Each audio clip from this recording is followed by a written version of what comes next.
ওবায়দুল কাদেরের বাড়িতে অগ্নিসংযোগ ও ভাঙচুর।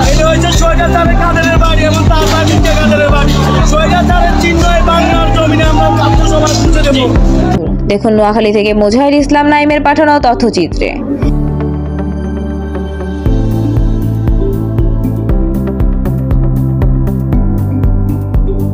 নোয়াখালী কোম্পানিগঞ্জের বাংলাদেশ আওয়ামী লীগের সাধারণ সম্পাদক ওবায়দুল কাদেরের গ্রামের বাড়িতে হামলা, ভাঙচুর, অগ্নিসংযোগ করেছে বিক্ষুব্ধ ছাত্র জনতা।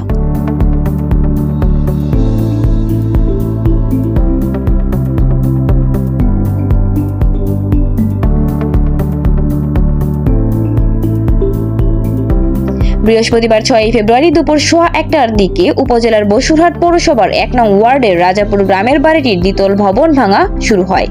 স্থানীয়রা জানায় দুপুর 1:15টার দিকে উপজেলার বসুরহাট বাজার থেকে মিছিল বের করেন ছাত্র জনতা। মিছিলটি বসুরহাট বাসস্ট্যান্ড হয়ে কাদেরের বাড়িতে গিয়ে শেষ হয়। পরে সেখানে থাকা ওবায়দুল কাদেরের ছোট ভাই বসুরহাট পৌরসভার সাবেক মেয়র আব্দুল কাদের মির্জার দোতলা ভবন হাতুড়ি শাবল দিয়ে ভাঙা হয়। পরে তার ছোট ভাই শাহাদাত মির্জার ভবনও ভাঙচুর করা হয়। এর আগে গত 5ই আগস্ট বিকেলে ওই বাড়ির 5টি বসতঘর ও 2টি গাড়ি ভাঙচুর ও অগ্নিসংযোগ করা হয়।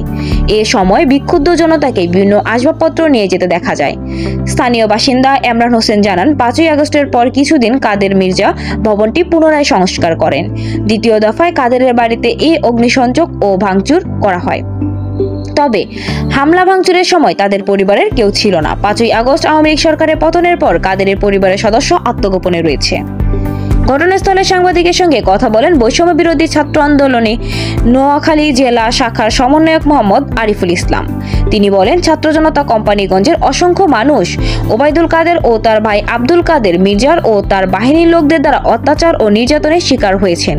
এসব কারণে তাদের প্রতি যে ক্ষোভ জমেছিল, আজকের হামলা ভাঙচুর ওই ক্ষোভের বহিঃপ্রকাশ। এই হামলা ভাঙচুরে সর্বস্তরের ছাত্র জনতা অংশগ্রহণ করেছেন। তিনি বলেন, ভবিষ্যতেও যদি কোনো সরকার রাষ্ট্র পরিচালনা করতে গিয়ে ফ্যাসিস্টের আচরণ করেন, তাদের পরিণতিও এমন হবে। এই বিষয়ে কোম্পানিগঞ্জ থানার ওসি গাজী মোহাম্মদ ফৌজুল আজিমের মুঠোফোন যোগাযোগ করা হলে তার ফোনে সংযোগ পাওয়া যায়নি, তাই এই বিষয়ে তার কোনো বক্তব্য পাওয়া যায়নি।